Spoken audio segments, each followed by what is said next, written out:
യേശു ആരിലും വലിയവൻ വലിയവൻ. യേശു യേശു ആരിലും വലിയവൻ വലിയവൻ. ആരിലും വലിയവൻ വലിയവൻ. സൗഖ്യദായകൻ പാപമോചകൻ. സൗഖ്യദായകൻ പാപമോചകൻ. യേശുവേകരക്ഷകൻ. യേശുവേകരക്ഷകൻ. കരുണാമയൻ സ്നേഹഗായകൻ. കരുണാമയൻ സ്നേഹഗായകൻ. യേശു യേശു ആരിലും വലിയവൻ വലിയവൻ. ആരിലും വലിയവൻ വലിയവൻ.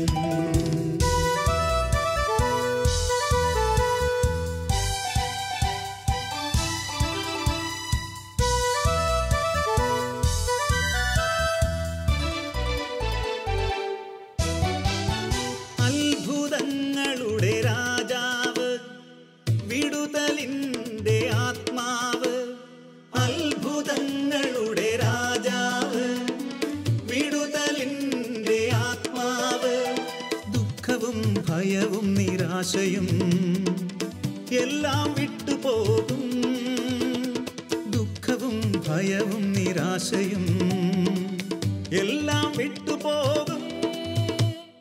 യേശു യേശു ആരിലും വലിയവൻ വലിയവൻ. യേശു യേശു ആരിലും വലിയവൻ വലിയവൻ.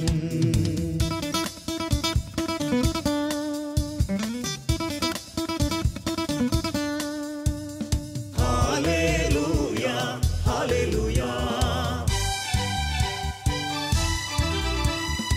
Hallelujah hallelujah.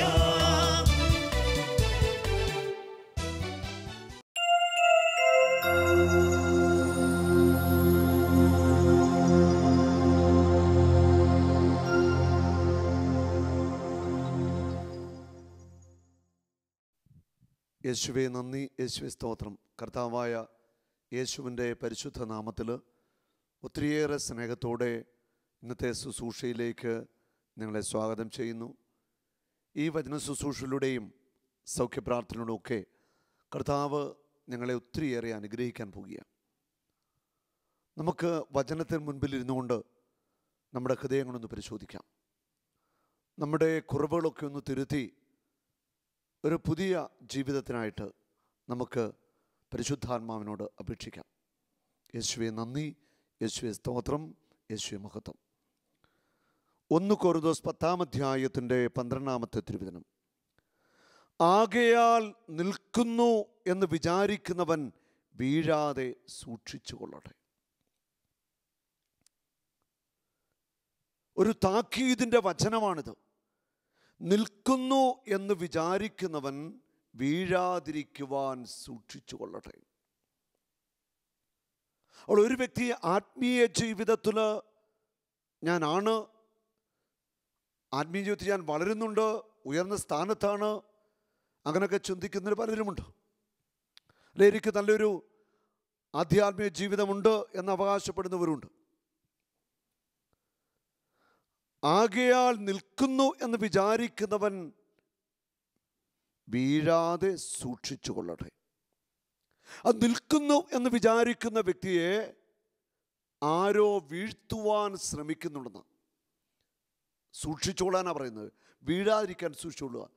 അത് നിൽക്കുന്ന വ്യക്തിയെ വീഴ്ത്തുവാനായിട്ട് ആരൊക്കെയോ നിരന്തരമായിട്ട് പരിശ്രമിക്കുന്നുണ്ട്.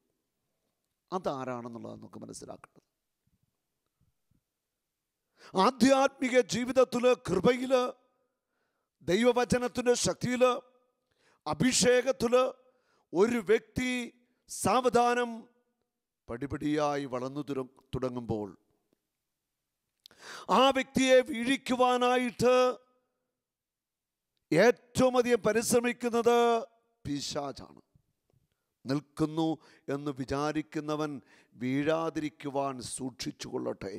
നിന്നെ വീഴ്ത്തുവാനുള്ള സകല വഴികളും പണികളും നോക്കുന്ന ഒരു ദുഷ്ടപിശാച് അലറുന്ന സിംഹത്തെ പോലെ ഒരു ആത്മീയ മനുഷ്യനെ ചുറ്റിപ്പറ്റി കറങ്ങുന്നുണ്ട് എന്നുള്ളത് നമ്മൾ തിരിച്ചറിയണം.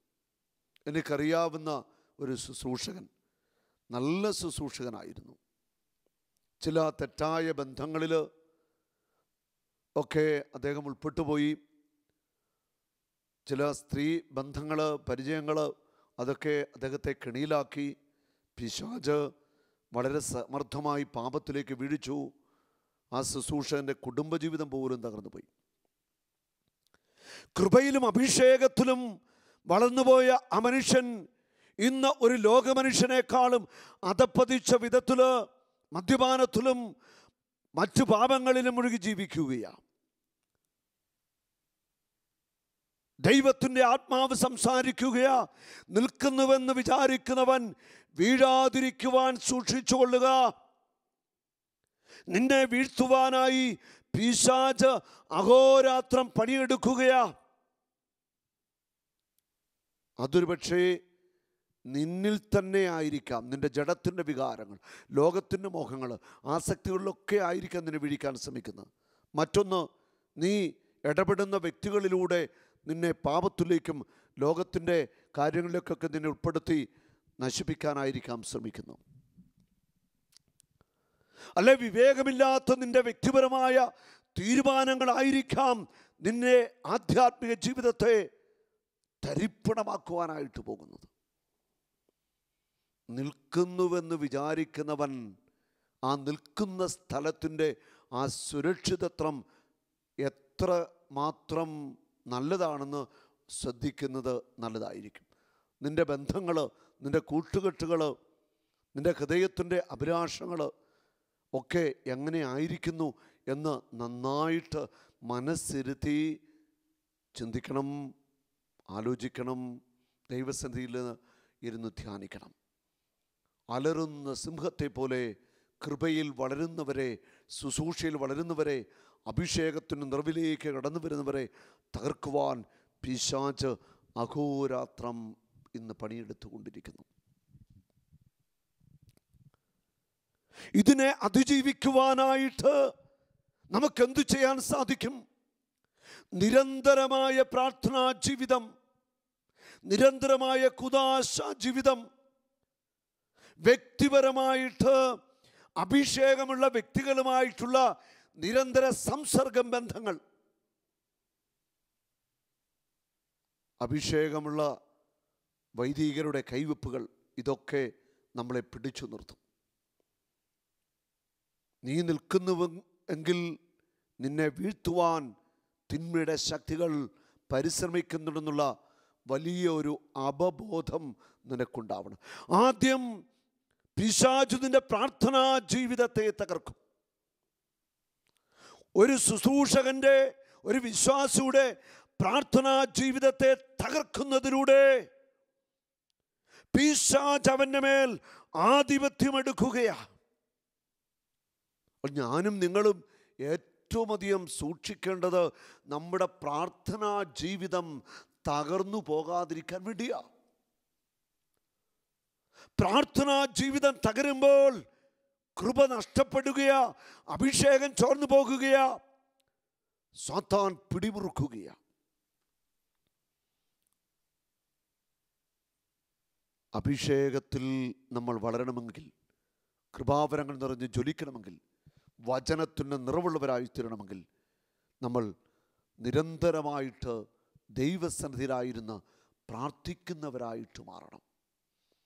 ഒരു ശുശ്രൂഷകൻ്റെ പ്രാർത്ഥനാ ജീവിതത്തെ തകർക്കുന്നതിലൂടെ പിശാച് ആ വ്യക്തിയെ സാവധാനം തൻ്റെ പിടിയിൽ ആക്കുന്നു. അത് നമ്മൾ തിരിച്ചറിയണം. മനുഷ്യ സാധാരണമല്ലാത്ത ഒരു പ്രലോഭനവും നിങ്ങൾക്ക് നേരിട്ടിട്ടില്ല. ദൈവം വിശ്വസ്തനാണ്. നിങ്ങളുടെ ശക്തിക്കതീതമായ പ്രലോഭനങ്ങൾ ഉണ്ടാകാൻ അവിടുന്ന് അനുവദിക്കില്ല.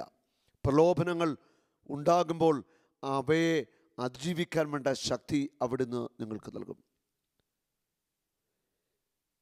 നിന്റെ ശക്തിക്ക് അതീതമായ പ്രലോഭനങ്ങൾ ഒരിക്കലും ദൈവം അനുവദിക്കത്തില്ല എന്നാണ് പറയുന്നത്. എന്നിട്ടും എന്താ നീ വീണുപോയത്? നിന്റെ പ്രാർത്ഥനാ ജീവിതം എവിടെയോ നിനക്ക് നഷ്ടമായി. അതുകൊണ്ടാണ് നീ വീണുപോയത്. പ്രലോഭനങ്ങൾ ഉണ്ടാകുമ്പോൾ അവയെ അതിജീവിക്കാൻ വേണ്ട ശക്തി അവിടുന്ന് നിങ്ങൾക്ക് നൽകും. പ്രലോഭനങ്ങളെ അതിജീവിക്കാൻ ശക്തി ലഭിക്കണമെങ്കിൽ നമ്മൾ പ്രാർത്ഥിക്കുന്നവരാകണം. ഗെത്സമൻ തോട്ടത്തിൽ വെച്ച് യേശു ശിഷ്യന്മാരോട് പറയുന്നുണ്ട്, പ്രലോഭനങ്ങളിൽ ഉൾപ്പെടാതിരിക്കാൻ നിങ്ങൾ ഉണർന്നിരുന്ന് പ്രാർത്ഥിക്കണം. 1 മണിക്കൂറെങ്കിലും നിങ്ങൾക്ക് എന്നോടുകൂടെ ഇരുന്ന് പ്രാർത്ഥിക്കാൻ കഴിയുന്നില്ലേ? പ്രലോഭകൻ നമ്മുടെ കൂടെ തന്നെയുണ്ട്. പ്രലോഭകൻ എന്ന് പറഞ്ഞാൽ പിശാചു തന്നെയാണ്. തിന്മയിലേക്ക് നയിക്കുവാൻ, ആസക്തിയിലേക്ക് നയിക്കുവാൻ, ലോകത്തിൻ്റെ മുഖങ്ങളിലേക്ക് നയിക്കുവാൻ പിശാച്, പ്രലോഭകൻ എപ്പോഴും ഇങ്ങനെ നമ്മളെ പ്രേരിപ്പിച്ചു കൊണ്ടിരിക്കുക. അടുത്ത നാളിൽ ഒരു സഹോദരി പങ്കുവെച്ചതാണ്. ആ സഹോദരിയുടെ സ്വന്തം സഹോദരി സന്യാസ ജീവിതത്തിലായിരുന്നു. ഒരു ദിവസം ഇവരറിയുന്നത് അവൾ ആത്മഹത്യ ചെയ്തുവെന്നാണ്. സന്യാസ ജീവിതത്തിലായിരുന്ന അവൾ ആത്മഹത്യ ചെയ്തു. എന്തിന് ആത്മഹത്യ ചെയ്തു എന്ന് ആർക്കും അറിയില്ല. അത് കണ്ടുപിടിക്കാനും കഴിഞ്ഞിട്ടില്ല. ആധ്യാത്മിക ജീവിതത്തിൽ മരവിപ്പ്, നിരാശകൾ, തകർച്ചയുടെ അനുഭവങ്ങൾ ഒക്കെ കടന്നു വരും. ഇരുണ്ട രാത്രികളിലൂടെ ആത്മീയ ജീവിതത്തിൽ നമ്മൾ കടന്നു പോകും. ഇരുണ്ട രാത്രികളിലൂടെ കടന്നു പോകുമ്പോൾ ഒരുപക്ഷെ നമ്മൾ ചിന്തിച്ചേക്കാം, ദൈവം എന്നെ കൈവിട്ടോ, ദൈവമുണ്ടോ എന്ന് പോലും ചിന്തിച്ചു പോകാം. വിശുദ്ധന്മാരുടെയൊക്കെ ജീവിതത്തിൽ ഇത് സംഭവിച്ചിട്ടുണ്ട്. ദൈവാനുഭവം ഉണ്ടായാലും ഇല്ലെങ്കിലും നമ്മൾ പ്രാർത്ഥനയിൽ ഒരിക്കലും മടുക്കരുത്. പ്രാർത്ഥനാ ജീവിതത്തെ ഒരിക്കലും നമ്മൾ ഉപേക്ഷിക്കരുത്.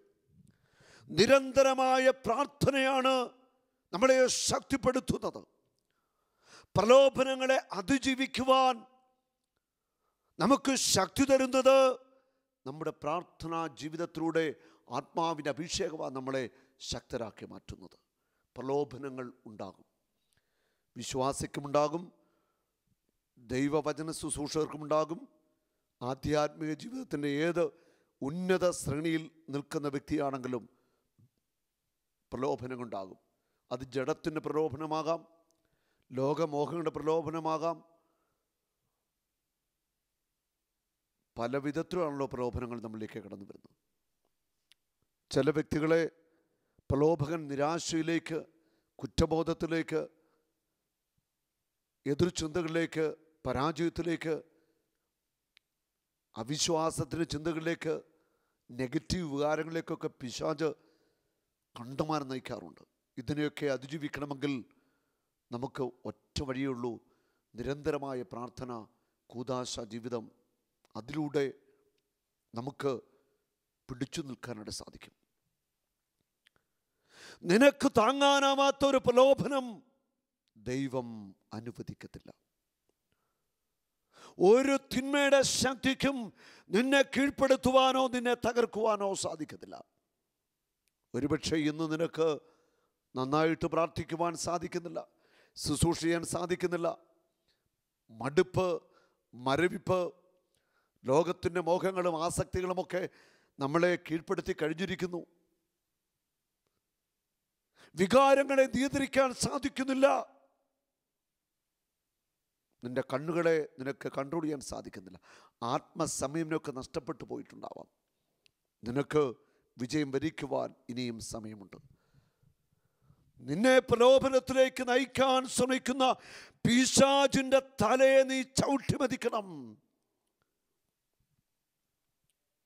നിന്റെ ഉള്ളിൽ വസിക്കുന്ന ക്രിസ്തു പിശാചിനെ തോൽപ്പിച്ചവനാണ്.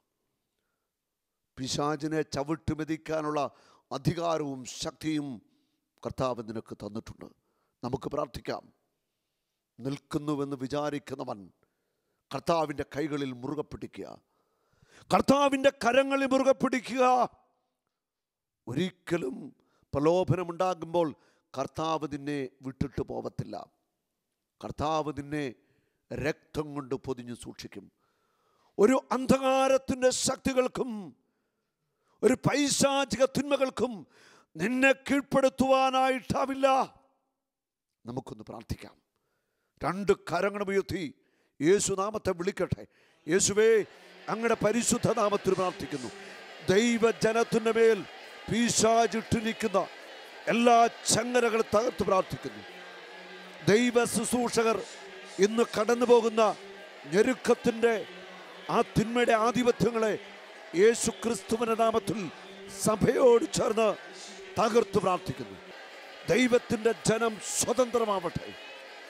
പൈശാചിക ആധിപത്യങ്ങളും തിന്മയുടെ കോട്ടകളെയും യേശുനാമത്തിൽ തകർത്തുകൊണ്ട് പ്രാർത്ഥിക്കുന്നു. അന്ധകാരത്തിൻ്റെ അധീശന്മാരെ യേശുവിൻ്റെ കുരിശിൻ്റെ വീട്ടിൽ ബന്ധിക്കുന്നു. തിന്മയുടെ ശക്തികളെ കുരിശിൻ്റെ ചുവട്ടിലേക്ക് കാട്ടിപ്പായിക്കുന്നു.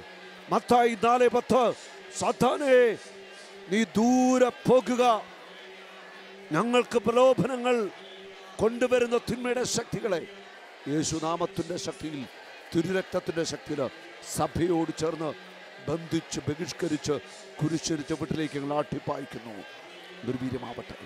കർത്താവിൻ്റെ ആത്മാവിനെ നിറഞ്ഞ് ഞങ്ങൾ ജ്വലിക്കട്ടെ. കൃപാവരങ്ങൾ നിറഞ്ഞ് ജ്വലിക്കട്ടെ. അഭിഷേകത്തിലും കൃപയിലും ഞങ്ങൾ നിറയട്ടെ. യേശുവേ നന്ദി, യേശുവേ സ്തുതി, പരിശുദ്ധാത്മാവേ നന്ദി. ആമേൻ.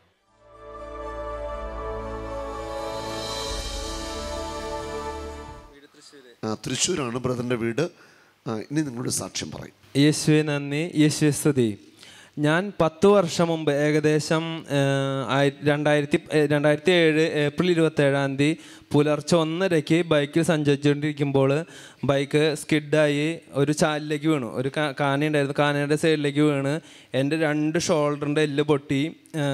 നട്ടലിന് ഡിസ്കിന് ചെറിയ കംപ്ലൈൻറ്റ് വന്നു. പിന്നെ മുട്ടിൻ്റെ ചിരട്ട ആകെ തകർന്നു പോയി. ഒരു വലത്തെ കാലിൻ്റെ പാദത്തുമത്തെ വലിയ വിരൽ അത് ഒടിഞ്ഞു. അങ്ങനെ ഹോസ്പിറ്റലിൽ കൊണ്ടുപോയപ്പോൾ ഹോസ്പിറ്റലുകാർ ഡോക്ടർ പറഞ്ഞു ഇത് റിമൂവ് ചെയ്യണം, ചിരട്ട റിമൂവ് ചെയ്യണം, അല്ലാണ്ട് ഒന്നും ചെയ്യാൻ കഴിയില്ല. 3 ഹോസ്പിറ്റലിലേക്ക് റെഫർ ചെയ്തപ്പോഴും എല്ലാ ഹോസ്പിറ്റലുകാരും അത് തന്നെയാണ് പറഞ്ഞത്. അവസാനം തൃശ്ശൂർ വെസ്റ്റ് ഫോർട്ട് ഹോസ്പിറ്റലിൽ വെച്ചിട്ട് ചിരട്ട റിമൂവ് ചെയ്യുക ചെയ്തത്. അത് കഴിഞ്ഞ് എന്നോട് ഭയങ്കര വേദനയും കാര്യങ്ങളൊക്കെ ആയി. 2ാമത് ഹോസ്പിറ്റലിൽ ഡോക്ടറെ ചെന്ന് പറഞ്ഞു ഇത് ജീവിതകാലം മുഴുവൻ ഇതിങ്ങനെ തന്നെ ഇരിക്കുള്ളൂ, ഇതിന് വേറൊരു മാറ്റം ഉണ്ടാവുകയില്ല. അത് കഴിഞ്ഞിട്ട് കോഴിക്കോട് ബേബി മെമ്മോറിയൽ ഹോസ്പിറ്റലിൽ പോയിട്ട് 2ാമതൊരു ഓപ്പറേഷൻ കൂടി ചെയ്തു. എങ്കിലും കാല് ഒട്ടും മടങ്ങില്ലായിരുന്നു, കുറച്ചും കൂടി മടങ്ങി കിട്ടി. എനിക്ക് മുട്ടുകുത്താനൊക്കെ ആയിട്ട് ഭയങ്കര ബുദ്ധിമുട്ടായിരുന്നു. അങ്ങനെ ഞാൻ ആദ്യമായിട്ട് നവംബർ 23 കറുകുറ്റി ഫ്രാൻസിസ് അസിസിയുടെ ആശ്രമത്തിൽ ചെന്ന് ചേരുകയാണ്. യേശുവേ നന്ദി. അവിടെ വെച്ച് ചെറിയൊരു എല്ല് പൊട്ടി വീണ്ടും ഞാൻ തിരിച്ച് വീട്ടിലേക്ക് പോയി. 2 മാസം കഴിഞ്ഞ് വിശുദ്ധ അന്തോണിസ് പുണ്യാളൻ്റെ തിരുശേഷിപ്പ് ആശ്രമത്തിൽ വന്നപ്പോൾ എന്നെ തിരിച്ചു വിളിച്ചു. അവിടെ വെച്ചാണ് ഞാൻ ബ്രദറിനെ ആദ്യമായിട്ട് കാണുന്നത്. അന്ന് അവിടെ 1 ഡേ കൺവെൻഷൻ ഉണ്ടായിരുന്നു. ഇവിടെ ഒരു ബ്രദർ വന്നിട്ടുണ്ട്. അദ്ദേഹം എഴുന്നേറ്റ് നടക്കില്ലായിരുന്നു. ആള് അവിടെ ഓടി നടക്കുന്നത് കണ്ടപ്പോൾ എനിക്ക് വിശ്വാസമായി. എനിക്ക് ഇത് കാര്യങ്ങളൊക്കെ ഒന്ന് ബ്രദറിനോട് പറയണം, ഒന്ന് പ്രാർത്ഥിക്കണം വെച്ചിട്ട് ഞാനൊരു ഈ ശുശ്രൂഷയിലുള്ള ബ്രദറിൻ്റെ അടുത്ത് പറഞ്ഞു. അപ്പോൾ ശരി ചെയ്യാമെന്ന് പറഞ്ഞു. അവസാനം ബ്രദർ പാലിയൊരു കൺവെൻഷൻ എനിക്ക് സമയമാണ്, ഭയങ്കര തിരക്ക് പിടിച്ച് ബ്രദർ പോകാൻ നിൽക്കുന്ന ആയതുകൊണ്ട് എന്നെ ജസ്റ്റ് ഒന്ന് ബ്ലെസ് ചെയ്ത് വിട്ടു. അപ്പോൾ എനിക്ക് ഭയങ്കര വിഷമമായി. എൻ്റെ കാര്യങ്ങളൊന്നും പറയാനും പറ്റിയില്ല ബ്രദറിനോട്. എനിക്കൊന്നും ഒരു അനുഗ്രഹമായിട്ട് അതൊന്ന് പ്രാർത്ഥിക്കാനും കൂടി കഴിഞ്ഞില്ല. അവസാനം ഞാൻ ഇപ്പോൾ എൻ്റെ കൂടെ ഉണ്ടായിരുന്ന ഒരു ബ്രദറിനും ഇതേപോലെ തന്നെ കൈക്കുഴ ഊരിപ്പോവായിരുന്നു. ഈ ഷോൾഡർ ഊരിപ്പോവും. ബ്രദർ അപ്പം തന്നെ സൗഖ്യം കൊടുത്തു. ബ്രദർ വഴി യേശു അപ്പം തന്നെ സൗഖ്യം കൊടുത്തു. കോട്ടയത്ത് ക്രിസ്ത്യൻ ധ്യാന കേന്ദ്രത്തിൽ ധ്യാനം നടക്കുന്നുണ്ട്. മോൻ പൊക്കോ, എല്ലാം ശരിയായിക്കോളും എന്ന് പറഞ്ഞു. അങ്ങനെ കോട്ടയത്ത് ക്രിസ്ത്യൻ ധ്യാന കേന്ദ്രത്തിലെത്തിയപ്പോഴാണ് സാബു ബ്രദറിൻ്റെ ധ്യാനമാണെന്ന് ഞാൻ അറിയുന്നത്. യേശുവേ നന്ദി. അപ്പം ഞാൻ അവിടെ സൈഡിലിരുന്നിട്ട് കൊന്ത ചൊല്ലുക, കർത്താവ് എന്നെ ഒന്ന് വിളിക്കണം, എന്നെ സുഖപ്പെടുത്താനായിട്ട് ബ്രദറിനെ ഒന്ന് ബ്രദറിനോടൊന്ന് പറയണേന്ന് പറഞ്ഞ് പ്രാർത്ഥിച്ചിരിക്കുക. അങ്ങനെ പതുക്കെ തിരക്കൊക്കെ കഴിഞ്ഞ് ഞാൻ അവിടെ നിന്നു. ബ്രദറെ എല്ലാവരും പെട്ടെന്ന് ആശീർവദിച്ചു വിടുന്നുണ്ട്. അപ്പോൾ ഞാൻ പറഞ്ഞു അന്നത്തെ പോലെ തന്നെ ഇന്നും ആശീർവാദം മാത്രമേ കിട്ടുള്ളൂ, ഞാൻ അങ്ങനെ വിചാരിച്ചിരുന്നു. പക്ഷെ അടുത്തെത്തി ബ്രദർ ചോദിച്ചു. അപ്പോൾ ഞാൻ പറഞ്ഞു ബ്രദറെ 10 വർഷം മുമ്പ് ബൈക്ക് ഇടിച്ചതാണ്, മുട്ടിന് ചിരട്ടില്ല എന്ന് പറഞ്ഞു. അപ്പോൾ ബ്രദർ അടുത്ത് ആശീർവദിച്ച് വന്ന് പയ്യനെ പറഞ്ഞു വിട്ടതിന് ശേഷം എനിക്ക് വേണ്ടി പ്രാർത്ഥിച്ചു. അത്ഭുതകരമായി പറയട്ടെ, എനിക്ക് ചിരട്ട കിട്ടി. യേശുവേ നന്ദി, യേശുവേ സ്തോത്രം. അതുപോലെ തന്നെ ആ പെരുവിരലിന് ഭയങ്കര വേദനയായിരുന്നു. ആ വേദന ബ്രദർ പറഞ്ഞു ഇപ്പോൾ വേദന ഉണ്ടോ എന്ന് ചോദിച്ചിട്ട് പതുക്കെ ബ്രദറിൻ്റെ തള്ളവിരലുകൊണ്ട് ഇങ്ങനെ പതുക്കെ തട്ടി നോക്കിയപ്പോൾ ആ വേദനയും പോയി. ഇതിൽ കൂടുതൽ എനിക്ക് ഞാൻ ജീവിക്കുന്ന യേശുവിൻ്റെ ഒരു സാക്ഷിയായിട്ട് മാറാനായിട്ട് ആഗ്രഹിക്കുന്നു. ഒപ്പം നല്ല വിശുദ്ധനായിട്ടുള്ള ഒരു വൈദികനാകുവാനായിട്ടും. യേശുവേ നന്ദി, യേശുവേ സ്തോത്രം. കാൽമുട്ടൊന്ന് കാണിക്കാമോ? ഇവിടെ കാൽമുട്ട് നീക്കം ചെയ്തതാണ്. ഇപ്പോൾ ഇവിടെ കാൽമുട്ട് ഉണ്ട്. ഹല്ലേലൂയ. ഇങ്ങോട്ട് ചേട്ടൻ നോക്കി, കാൽമുട്ട് ഉണ്ടെന്ന് നോക്കി. കാൽമുട്ട് ചിരട്ട പൂർണ്ണമായിട്ട് നീക്കം ചെയ്തതാണ്. പക്ഷെ ഇപ്പോൾ കാൽമുട്ട് അവിടെ ഉണ്ട്. ഉണ്ട്. അച്ഛാ ഒന്ന് നോക്കാം അച്ഛാ. അച്ഛാ ഈ കാൽമുട്ട് പൂർണ്ണമായിട്ട് നീക്കം ചെയ്തതാണ്. പക്ഷെ ഇന്നലെ പ്രാർത്ഥിച്ചു കഴിഞ്ഞപ്പോൾ കർത്താവ് തൊട്ടു. ഹല്ലേലൂയ. കരമടിച്ച് കർത്താവിന് നന്ദി പറയാം. Praise the Lord. 10 വർഷം മുൻപ് അല്ലേ ബൈക്ക് അപകടം ഉണ്ടായിട്ട് മുട്ട് തകർന്നിട്ട് മുട്ട് ചിരട്ട നീക്കം ചെയ്ത. ഇന്നലെ പ്രാർത്ഥിക്കുമ്പോൾ കർത്താവ് ആ കാൽമുട്ട് വീണ്ടും പുനഃസൃഷ്ടിച്ചിരിക്കുകയാണ്. കർത്താവിൻ്റെ വലിയ പ്രവൃത്തിക്ക് നമുക്ക് നന്ദി പറയാം. ബ്രദർ കാലൊക്കെ ഒന്ന് മടക്കി കാണിച്ചേ. ഓക്കെയാണ്. കരമടിച്ച് നന്ദി പറയാം. ഹല്ലേലൂയ. Praise the Lord. യേശുവേ സ്തുതി, യേശുവേ സ്തോത്രം. ബ്ലഡ് കൗണ്ട് കൂടിയ ഒരാളായിരുന്നു ഞാൻ. 2 ഹോസ്പിറ്റലുകളിലായി പനി വന്നിട്ട് രാജഗിരി ഹോസ്പിറ്റലിൽ 15 ദിവസവും അമൃത ഹോസ്പിറ്റലിൽ 13 ദിവസവും കിടന്നു. പനി എന്തുകൊണ്ടാണ് വന്നതെന്ന് കണ്ടുപിടിച്ചില്ല. ഒത്തിരി ടെസ്റ്റുകളെല്ലാം നടത്തി. ബ്ലഡ് എല്ലാ ദിവസവും ടെസ്റ്റ് ചെയ്യായിരുന്നു. എൻ്റെ ശരീരത്തിൽ എന്നെ സ്കാൻ ചെയ്യാത്ത ഒരു ഭാഗവുമില്ല. അത്രയും എല്ലാ ടെസ്റ്റുകളും നടത്തി, സ്കാനിങ്ങും നടത്തി 2 ഹോസ്പിറ്റലുകളിലും. എല്ലാ ദിവസവും ബ്ലഡ് എടുത്തുകൊണ്ട് പോവും, ബ്ലഡ് ടെസ്റ്റ് ചെയ്യും. എന്തുകൊണ്ട് ഈ പനി വന്നു എന്ന് 2 ഹോസ്പിറ്റലുകാർക്കും കണ്ടെത്താൻ കഴിഞ്ഞില്ല. രാജഗിരി ഹോസ്പിറ്റലും പിന്നെ അമൃത ഹോസ്പിറ്റലിലും ട്രീറ്റ്മെൻറ്റ് ചെയ്തതിൻ്റെ റെക്കോർഡ്സുമായിട്ടാണ് ഈ അമ്മ എത്തിയിരിക്കുന്നത്. കൊച്ചുതീർച്ച ഈ അമ്മച്ചിയുടെ സാക്ഷ്യം, അതായത് അമ്മച്ചിക്ക് ബ്ലഡ് കൗണ്ട് കൂടുതലാണ്. അതിൻ്റെ കാരണം എന്താണെന്ന് വൈദ്യശാസ്ത്രത്തിന് കണ്ടെത്താൻ കഴിഞ്ഞിരുന്നില്ല. HP കുറവായിരുന്നു. ഇപ്പോൾ ഇന്നലെ എന്താ സംഭവിച്ചത്? ഇവിടെ വന്ന് ഞാൻ കഴിഞ്ഞ ശനിയാഴ്ച ചേച്ചിയുടെ മകൾ മോളി ടീച്ചർ എന്നോട് പറഞ്ഞു ഇവിടെ ഒരു ധ്യാനം നടക്കുന്നുണ്ട്, അമ്മ ഇവിടെ വന്ന് ഈ സാബു ബ്രദർ തലയിൽ കൈവച്ച് പ്രാർത്ഥിക്കുന്നുണ്ട്, അതിൽ വരണമെന്ന് പറഞ്ഞ് എന്നോട് ആവശ്യപ്പെട്ടു കഴിഞ്ഞ ഞായറാഴ്ച. അപ്പം ഞങ്ങൾ തിങ്കളാഴ്ച ആസ്തർ ഹോസ്പിറ്റലിൽ ഒന്നും കൂടെ പോയി ടെസ്റ്റ് ചെയ്ത് എന്താണ് ഇതെന്നുള്ളതൊന്നും കൂടി കണ്ടുപിടിക്കാൻ നല്ലൊരു ഡോക്ടറെ കാണാൻ വീണ്ടും വേറെ ഹോസ്പിറ്റലിൽ പോകാനിരിക്കുകയായിരുന്നു. അപ്പം മകൻ പുറത്താണ്, അവന് ഭയങ്കര നിർബന്ധം ഒരു ഡോക്ടറെയും കൂടി കാണണം. അപ്പോൾ ബോൺമാരോ ആണ് അവസാനം അവർ തീരുമാനിച്ചത്. 2 ആയിരിക്കാം, എനിക്ക് അവർ ഇംഗ്ലീഷിൽ പറയുന്നത് മനസ്സിലാകും. ഞാനൊരു ടീച്ചറായിരുന്നു, റിട്ടയർ ചെയ്തതാണ്. അവർ തമ്മിൽ പറയുന്നത് എനിക്ക് മനസ്സിലായി. ബോൺമാരോ ആണ് അവരുടെ അവസാനത്തെ ട്രീറ്റ്മെൻറ്റിന്ന്. രാജഗിരിയിൽ പറയുന്നത് ഞാൻ കേട്ടു. അവിടെ നിന്ന് ഞാനത് പേടിച്ചാണ് അമൃതയിൽ വന്നത്. എൻ്റെ ഒരു കസിന് അവിടെ ഉണ്ട്. അപ്പോൾ ഇവിടെ വന്നാൽ കണ്ടുപിടിക്കാത്ത രോഗമൊന്നുമില്ല, ഇങ്ങോട്ട് വാന്ന് പറഞ്ഞു. അവിടെയും അവരുടെ മെഷീനറികളെല്ലാം ഒരുപാട് പരീക്ഷിച്ചു. എന്നെ ഒന്നും കണ്ടുപിടിച്ചില്ല. ഹോൾ ബോഡി സ്കാൻ വരെ, പെറ്റ് സ്കാൻ വരെ എന്നെ ചെയ്തു, ഓരോ അവയവങ്ങളുടെയും ചെയ്തു. കൂടാതെ എന്നും ടെസ്റ്റ് ചെയ്യും. എല്ലാം ചെയ്തിട്ടും പനി 12 മണിക്കൂറിൽ ഇടയ്ക്ക് വരും, അല്ലെങ്കിൽ 8 മണിക്കൂറിനിടയിൽ വരും. ഞായറാഴ്ച വന്ന് ഇപ്പോൾ ചേച്ചിയുടെ മകൾ മോളി പറഞ്ഞു ഇവിടെ വന്ന് പ്രാർത്ഥിക്കാൻ വരണമെന്ന് പറഞ്ഞു. എനിക്ക് ഒട്ടും സുഖം ഉണ്ടായില്ല. കുറച്ച് നേരം നടക്കുമ്പോഴേക്കും എനിക്ക് കിടക്കണം, കതപ്പ്. HB വളരെ കുറവാണ്, 6.8 വരെ എത്തി ഒരിക്കൽ ടെസ്റ്റ് ചെയ്തപ്പോൾ. എന്നിട്ട് ഞാൻ എഴുന്നേറ്റ് നല്ല ധൈര്യത്തോടു കൂടി നടക്കുമായിരുന്നു. എനിക്കൊന്നുമില്ല എന്ന് പറഞ്ഞ് എല്ലാവരും ആശ്വസിപ്പിക്കും. ഉള്ളിൻ്റെ ഉള്ളിൽ എന്തൊക്കെ പ്രയാസം ഉണ്ടെങ്കിലും എൻ്റെ യേശുവിൽ ഞാൻ വിശ്വസിക്കണേ, എനിക്ക് ഒന്നുമില്ല എന്നുള്ള നല്ലൊരു ധൈര്യം ഉണ്ടായി. ഇവിടെ വന്ന് പ്രാർത്ഥിച്ച്, അപ്പോൾ ആ പ്രാർത്ഥനയിൽ ബ്രദർ എൻ്റെ തലയിൽ കൈവച്ചിട്ട് പറഞ്ഞു, യേശുവിൻ്റെ തിരുരക്തം ഈ അമ്മച്ചിയുടെ ശിരസിൽ കൂടെ ഒഴുകി ശരീരത്തിലെ രക്തം മുഴുവനും ശുദ്ധീകരിക്കട്ടെ, എന്ന് പ്രാർത്ഥിച്ചു. അപ്പോൾ തന്നെ എനിക്കൊരു ചൂട് അനുഭവപ്പെടുന്ന പോലെ തോന്നി. എന്നാലും ഞാനത് വിശ്വസിച്ചു. അപ്പോൾ തന്നെ ഇവിടുന്ന് പോവുകയും ചെയ്തു. എനിക്ക് അധികം നേരം ഇരിക്കാൻ വയ്യായിരുന്നു. അന്ന് രാത്രി ഞാൻ 1 മണി വരെ ഉറങ്ങി. 11 മണിയായപ്പോൾ കിടന്നിട്ട് പിന്നെ എനിക്ക് ഉറക്കം വരുന്നില്ല. എനിക്ക് പ്രാർത്ഥിക്കാൻ തന്നെ തോന്നുന്നു. അപ്പം നേരം വെളുത്ത് എങ്ങനെയെങ്കിലും എനിക്ക് വീണ്ടും ഒന്ന് ടെസ്റ്റ് ചെയ്യാൻ പോകണമെന്നൊരു തോന്നില്ല, ബ്ലഡ് ടെസ്റ്റ് ചെയ്യാൻ. അങ്ങനെ ഞാൻ ബ്ലഡ് ടെസ്റ്റ് ചെയ്യാൻ പോയി. അപ്പോൾ എൻ്റെ HB 10 കണ്ടു. 6.8 ആയിരുന്നത് 10 കണ്ടു. അമൃത ഹോസ്പിറ്റലിൽ എപ്പോൾ നോക്കിയാലും 7.9, 8.4 ഇതൊക്കെയാണ് കണ്ടിരുന്നത്. 5,97,000 വരെ പ്ലേറ്റ്ലെറ്റ്. ആ പ്ലേറ്റ്ലെറ്റ് തിങ്കളാഴ്ച നോക്കുമ്പോൾ 2,70,000 കുറഞ്ഞു. അതുപോലെ CRP 207 കിടന്നിരുന്ന CRP 24 കുറഞ്ഞു. അങ്ങനെ നീ വിശ്വസിച്ചാൽ, ദൈവത്തിൽ വിശ്വസിച്ചാൽ നീ ദൈവമഹത്വം കാണുമെന്നുള്ള ആ വിശ്വാസം എന്നെ വളരെയധികം ശക്തിപ്പെടുത്തുകയും ഞാൻ ഈ 2-3 ദിവസമായിട്ട് രാവിലെ എഴുന്നേറ്റ് വീട്ടിൽ ജോലിക്കാരി സഹായിക്കാൻ വരുമെങ്കിൽ അവളെ സഹായിക്കും. എനിക്ക് ക്ഷീണമില്ല, തളർച്ചയില്ല, ഒന്നുമില്ല. ഞാൻ മിക്കവാറും എല്ലാ കാര്യങ്ങളിലും ഊർജ്ജസ്വലയായിട്ട് തന്നെ നടക്കുന്നു. കർത്താവ് ചെയ്ത അത്ഭുത പ്രവൃത്തിയാണ്. കേരളത്തിലെ പ്രമുഖമായ 2 ആശുപത്രിയിലെ മെഡിക്കൽ റിപ്പോർട്ടുകളാണ്, രാജഗിരിയും അമൃത ഹോസ്പിറ്റലിലെ. എന്തുകൊണ്ടാണ് ഇങ്ങനെ പനി ഉണ്ടാകുന്നത് കണ്ടുപിടിക്കാൻ പറ്റിയിരുന്നില്ല. പക്ഷേ കർത്താവ് ഈ അമ്മയെ തൊട്ടു. ബ്ലഡ് കൗണ്ട് എല്ലാം നോർമലായി പൂർണ്ണമായ സൗഖ്യം ഈ അമ്മയ്ക്ക് നൽകി. ഈ കർത്താവിൻ്റെ വലിയ സ്നേഹത്തിന്, കരുണയ്ക്ക് കരമടിച്ച് നമുക്ക് നന്ദി പറയാം.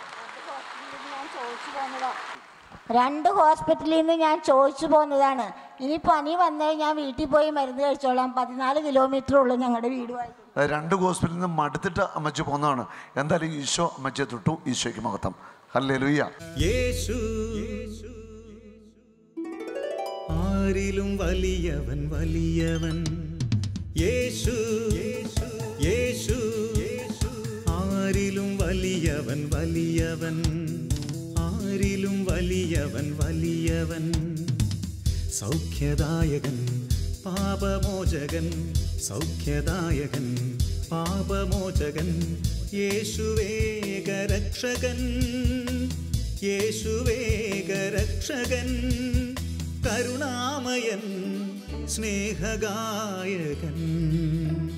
കരുണാമയൻ, സ്നേഹഗായകൻ. യേശു യേശു ആരിലും വലിയവൻ, വലിയവൻ. ആരിലും വലിയവൻ, വലിയവൻ.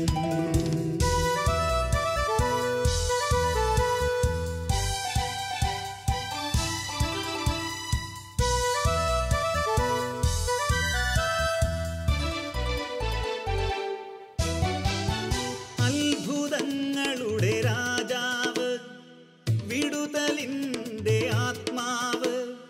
അത്ഭുതങ്ങളുടെ രാജാവ്, വിടുതലിൻ്റെ ആത്മാവ്. ദുഃഖവും ഭയവും നിരാശയും എല്ലാം വിട്ടുപോകും. ദുഃഖവും ഭയവും നിരാശയും എല്ലാം വിട്ടുപോകും. യേശു യേശു ആരിലും വലിയവൻ, വലിയവൻ. യേശു